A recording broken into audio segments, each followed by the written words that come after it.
Hi, Joe and Mighty Puddles Farm. Welcome to my tool shed. This week's video we'll be talking about why my chickens aren't laying any eggs. They're nearly 24 weeks old. They really should be laying some eggs by now. We're going to have a big clear up of the sunflower patch in the flower farm, and there'll be some new beds going in there.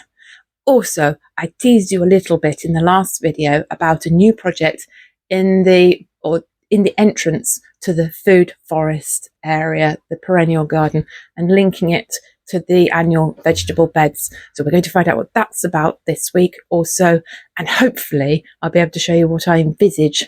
It's in my mind by the magic of AI. Also, the other thing we need to address is mud. Mud. There is so much mud in Kevin and Ava's area. It's been quite a challenge. So we'll talk about how we're addressing those mud issues. Hope you enjoy. These are my australorps, and last Thursday they were 23 weeks and I still haven't had any eggs from my girls. A typical hen will start to lay at about 20 weeks, and so it leads you to think, why are these girls not laying? And there could be several reasons. First of all, this is a breed that I have not kept before, and there is a little bit of variation in different breeds as to when they start laying. So it may be that this particular breed, and I would have to do a little bit of research, may start laying a little bit later. The other reason they may not lay is because maybe the chicken feed I'm giving them has a little bit of a lower level of protein than is recommended. All poultry feeds have reduced the amount of protein in them over the last about 5 to 10 years. It's to do with cost cutting and cost saving and making more money for the large farming groups. So there are several things I can do about that. One of them is substitute with a really high protein snack like mealworms. The other solution would be to mill my own chicken feed, which would be an incredible job in itself. So that's probably not going to happen. And the third reason I can think of that there are 4 reasons actually. The third reason would be because they're going through their molt, and I didn't include that and think of it initially because they have been through their molt and they have now got their winter feathers and they are looking absolutely spectacular. But the fourth reason would be because of the time of year. Hens and chickens lay a lot more eggs in the spring and early summer because that is when they enter the prime time for breeding and going broody and hatching a clutch of eggs. And in the winter, as the light levels drop, so their bodies have a nice rest ready for that very busy time in the spring and the summer, they will lay less eggs or sometimes even none.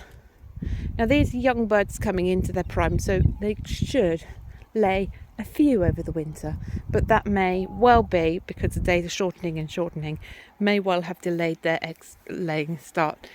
And if that is the case, I may not get any eggs at all until the days start to lengthen. But look at those beautiful feathers on that male. When he turns and catches the sunlight, there are all sorts of greeny, turquoisey shades in that black feathers. Hi, so let's go have a look at the sunflowers and get those cleared up. I'm going to get the sunflower heads and put them in the wheelbarrow. And some of those seed heads will be given to my chickens. Some of them will be dotted around for the wild birds, and some of them will go to save more seed. Now, it seems like I'm saving a lot of seed, but this patch of sunflowers was an entire kilogram of seed that I raked into the soil. A lot of them were eaten by the wild birds, and I don't mind that at all. It looks after nature as well, and there were still plenty of sunflowers left, so I want to kind of replicate that, maybe more staggered, like do 4 patches that total this amount of sunflowers, so that I have a staggered season, because I had way too many sunflowers all in one go. But in honesty, it was an experiment to see if they would grow without enriching the soil, and see what happened. I didn't expect them to get to the point where they would flower because I didn't sow them until really late. So that was a really interesting learning curve. Anyway, let's get on.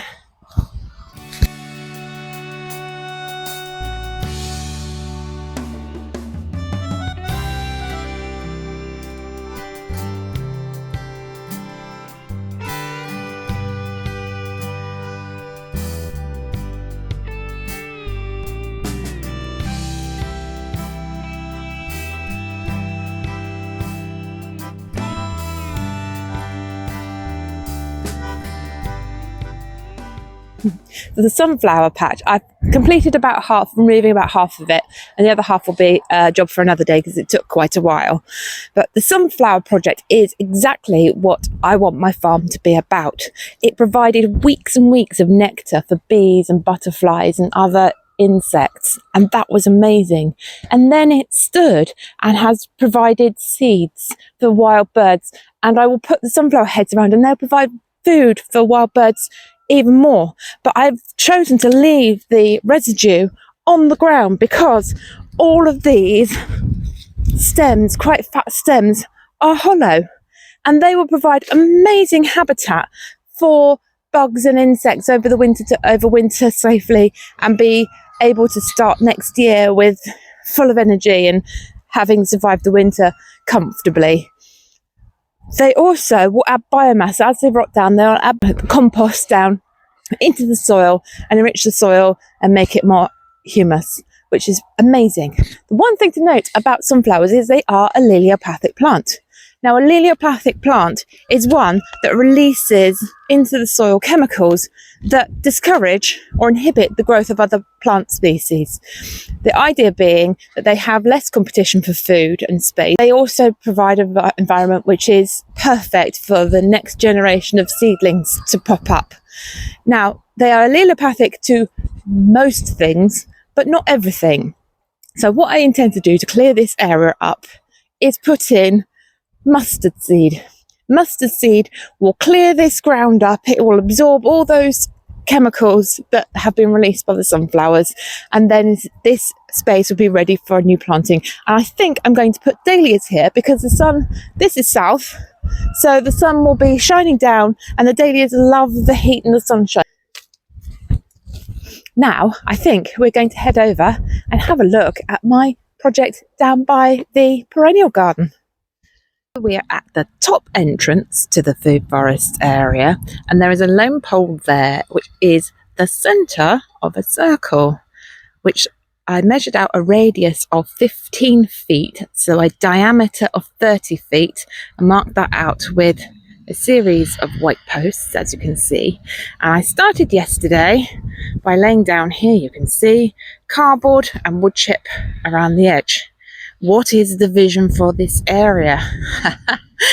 Well, I researched on the internet that a parachute canopy is 28 feet in diameter. So I was thinking I could haul a parachute as a canopy over this area and have a lovely shaded area to sit under. It would be really nice that I'm going to attempt to grow a massive willow dome. At very least, there will be entrances in and out of this area and into both the annual vegetable bed, which is there, and the food forest, and walls. And if I am very talented and lucky, I may manage to grow it up and have a dome over the top as well, which I think would look absolutely beautiful. So I guess you're going to end up with a lovely time lapse of me putting down cardboard and wood chips for a little while. Enjoy!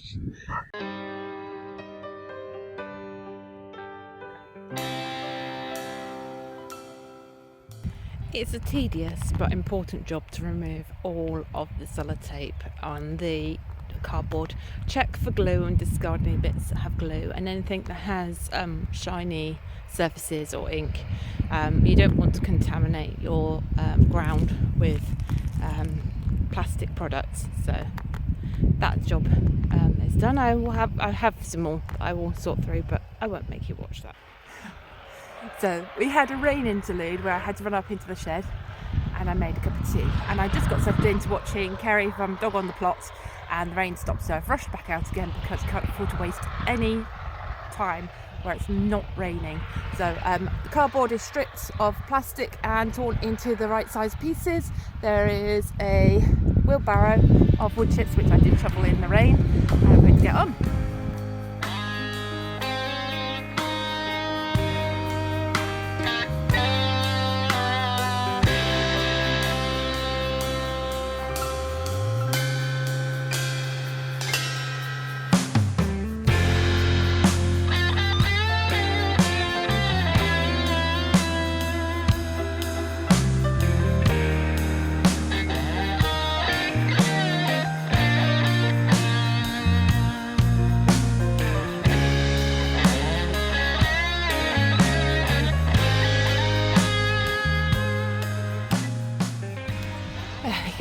all done.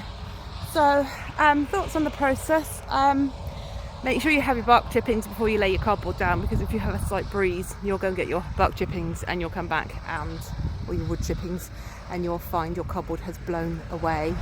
I'm glad I did the smaller pieces because of the curve shape. It allowed me to get an even curve, much better than larger pieces would have.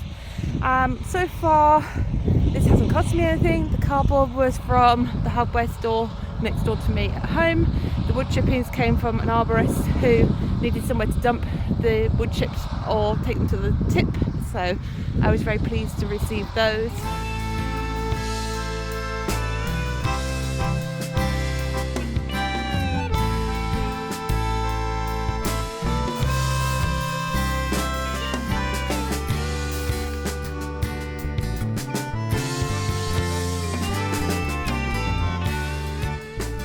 So I've now completed my circle. It's all been marked out. The cardboard is down and the wood chips are on. I'm ready to plant some willow into here. So that will be the next phase of this project. But just now we're going to go and have a look at Kevin and Ava's living area and find out what's up with all this mud. Okay, so my mud catastrophe. Basically, we have had so much rain. It's been solid rain for a really long time, and we have had sunny spells like this, but they're few. Hello Kevin, they're few and far between. Now yesterday morning when I came to check on Ava and Kevin, they were doing really well. The inside of their ark was dry, and although they had churned the ground up, it wasn't soggy and they weren't sinking in it. But now you can see it's become really boggy around their ark. You can see it is quite unpleasant. Poor Kevin there, sinking in the mud quite badly. They always seem to come up this end to greet me. So last night, as an emergency temporary measure, I was running up and down the hill with the wheelbarrow full of wood shavings, and I put it inside the ark. I put 8 wheelbarrows of wood shavings and a quarter bale of straw on top of that, just to make it really comfortable and dry inside, and that seems to have worked. It's still dry now despite raining a lot last night and on and off again this morning. So now I am going to go and get some more barrows of wood chips and shavings, and I'm going to put them down in front of the ark here, so that as they come out of the ark they can access the rest of the ground without getting knee deep in the mud. Because what I don't want is for them to have, they like the mud, they like playing in the mud, but I don't want them to be knee deep in the mud regularly, because I don't want them to get foot rot or anything like that. Now it's quite tricky because they do turn the ground up. Literally this morning, the first job I did was put them onto a new piece of ground, which they were here a couple of days ago, and I moved them over and gave them a strip between this side and the other side that was fresh and clean, when it was horrible muddy the other day, which they churned up and was horrible. We'll walk around here. We say literally this morning I gave them a new piece of ground, so you can see here where they have been digging, and then I put the line in here. You can see where they hadn't, at the edge of where they have been digging, and then there is a little bit of grass here, but they have in half a day completely dug this up. So the next time it rains, this is going to be, I know you are beautiful, aren't you? Next time it rains, fall down ditch, walking backwards, so closing in on the camera too much. Something zoomed in, there we go, zoom out. Next time it rains, this area here will become just as boggy as the space next door to them, and just as wet on their feet as the other bit of land. So I've got quite a bit of grass I can move them around on and try and keep them dry, but at this rate we're going to struggle to keep them healthy through the whole winter. So let's hope it doesn't rain all the way till March, but no, my luck, it probably will. so the water's topped up and Kevin and Ava are happy down there eating their tea. Storm clouds are still on the horizon, but here we have a temporary solution again. I'm sure it's temporary. There are a really thick mulching of wood chips again. My camera ran out before I filmed that. Oh, the wind's getting up too. It's going to be stormy later. So this is nice and thick. Then tread on there. Oh, hang on. Let's see if we can get that angle. Tread on there. And that's nice and solid. That's not sinking or squelching at all. And yes, the ark stayed quite clean and tidy after I topped it up yesterday. I might have to top it again today. I'm glad to say the sun has decided to show its face, and that is absolutely lovely. I hope you've enjoyed this week's vlog and seeing what's going on at Muddy Puddles farm so far this week. If you have enjoyed the video and you're still with me, first of all, thank you very much. And also, if you could hit the like and subscribe button, leave a little comment for me, that would be amazing. Take care till next time. Thank you. Bye.